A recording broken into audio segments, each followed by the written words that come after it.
श्राप दिए कि तू राक्षस की तरह बोलता है और हमें क्रोध दिलाता है, इसलिए जा, हम तुझे श्राप देते हैं कि आप दोनों राक्षस योनि में प्रवेश हो जा।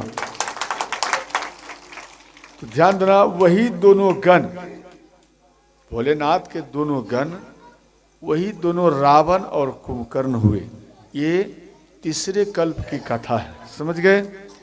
और इधर देव ऋषि नारद वियोग में है, भाई हमें पसंद नहीं कर रहे। तो अंत में नारायण भगवान आए, विश्व मोहिनी देखी और गए और नारायण भगवान के गले में माला को पहराए और नारायण भगवान विश्व मोहिनी को लेकर लुप्त हो गए। और तो देव ऋषि नारद को क्रोध आ गया, जब उसे आना ही था तो हमें अपना रूप क्यों दिए, अगर रूप दिए तो आना नहीं चाहिए, और यहाँ फिर भी आ गए। अब हम उसको छोड़ेंगे नहीं, हम उनको श्राप देंगे या दंड देंगे, ऐसा मन में भाव करते हुए नगर से निकले। इतने में नारायण भगवान, ध्यान देना, कि देव ऋषि नारद एक कुआं में जाकर मुख देखे। जैसे ही मुख देखे, ये तो बूढ़ा बंदर का मुख दे दिया है और शरीर अपना दिया, परंतु बूढ़ा बंदर का मुख दे दिया। अब इनको क्रोध आया, ये ठीक नहीं किए। तो अंत में देव ऋषि नारद नाराज हो गए। इतने में नारायण भगवान और विश्व मोहिनी ये प्रकट हो गई और इनका क्रोध जग गया। भाई देखो, हमें वर भी दिया और ये फिर से आ गया, और देखो मेरे सन्मुख आ गया है।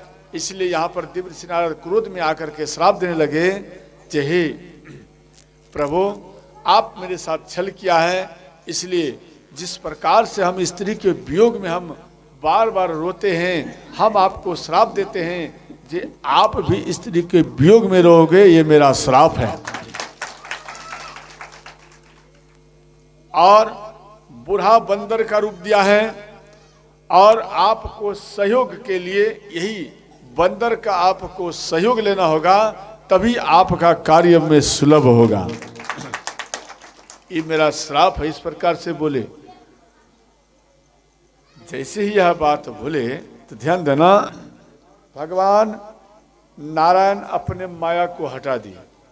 जैसे ही माया को हटाए तो ध्यान देना, तुरंत देव ऋषि नारद पलट कर देखे तो देख रहे भाई नगर गायब हो गया। नगर कहाँ चला गया, अभी तुरंत था। तो इनके ऊपर भी जो माया थे वो भी हट गए।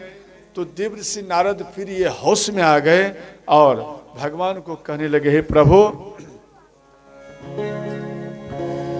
मृषा हो मम श्राप कृपाला, मृषा हो मम श्राप कृपाला।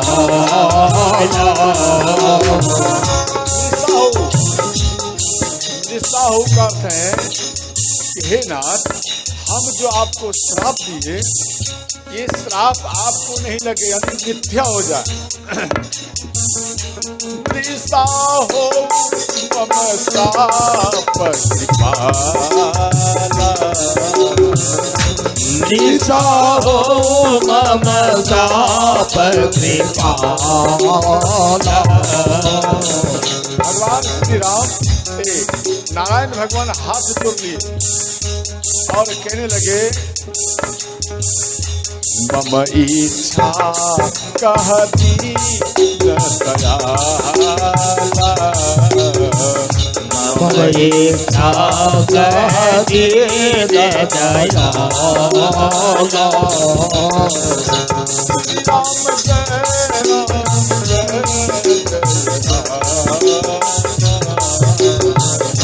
श्री राम जय राम जय जय राम। श्री राम जय राम जय जय श्री राम जय राम जय जय राम।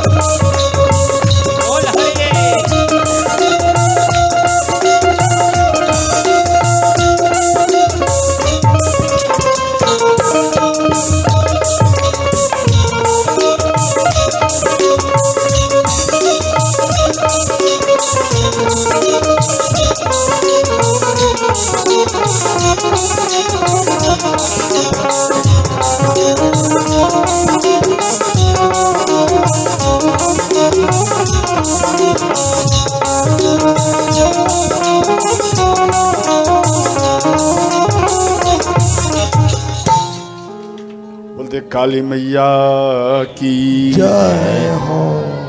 देखो मेरी मैया, तो भगवान नारायण बोले मम इच्छा कह दीन दयाला, अर्थात हे देवऋषि नारद, आपके जैसा संत के मुखारबिंद से श्राप हमको मिल गया और हम धन्य हो गए, इसलिए मेरा इच्छा था कि आपके जैसा संत के मुखारबिंद से हम श्राप लेकर के हम पृथ्वी पर जाकर के अवतार लें, मेरा इच्छा था। इसके बाद ध्यान देना, सत्य केतु के 2 पुत्र थे और एक का नाम था प्रताप भानु, दूसरे का नाम था अरिमर्दन और इसका मंत्री का नाम था धर्मरुचि।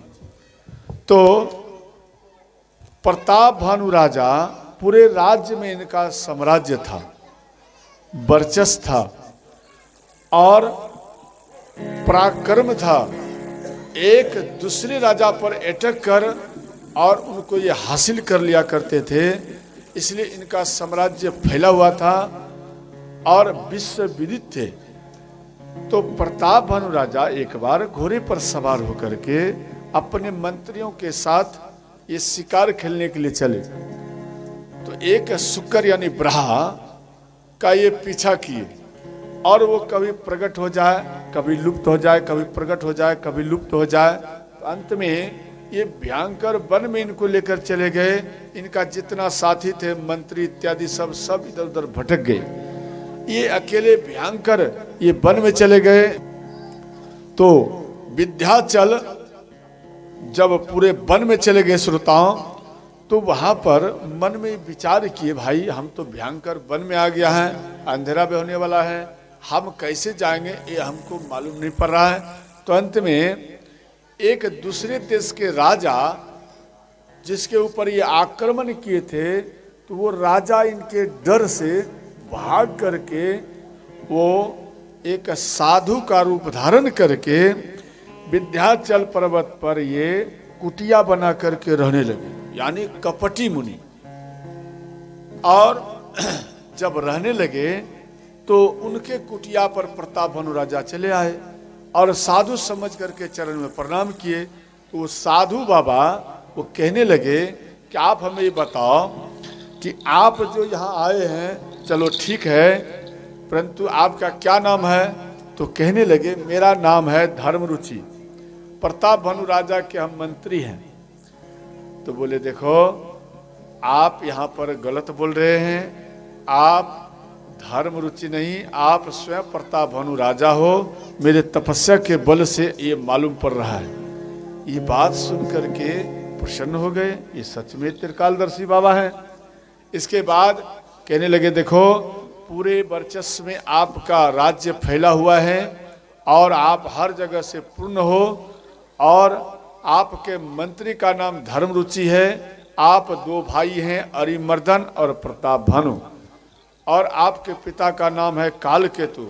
ये सब बात जैसे ही सुन लिए प्रसन्न हो गए, ये कैसे ही बात को जानते। तो अंत में सत्य में ये त्रिकालदर्शी बाबा है, तो चरण में गिर गए। अब चरण में गिर गए तो इसके बाद कहने लगे देखो सब तो आपके बस में है, परंतु ब्राह्मण आपके बस में नहीं है। ध्यान देना, कौन नहीं है? ब्राह्मण बस में नहीं है। तो ब्राह्मण बस में नहीं है तो बस में आए तो कैसे आएगा? इसके लिए ये मन में विचार किए कि देखो आप भोजन पवाइए, ब्राह्मण देवता को आप भोजन पवाइए निमंत्रण देकर, वो आपके बस में हो जाएंगे। परंतु 3 दिन बाद हम आपके नगर में आएंगे, आप हमको पहचान लाना और रसोई में हम रहेंगे और कोई नहीं, हम रहेंगे, हमारा मित्र रहेगा। इसके बाद वहाँ पर रसोई बनाया जाएगा और सभी ब्राह्मणों को आप अपने हाथों से परोसेंगे, तभी सब ब्राह्मण आपके बस में आ जाएंगे। बोले ठीक, और चरण में प्रणाम किए और बोले एक काम करो आप सो जाओ। तो सो गए और अपने माया के जाल से, ध्यान देना,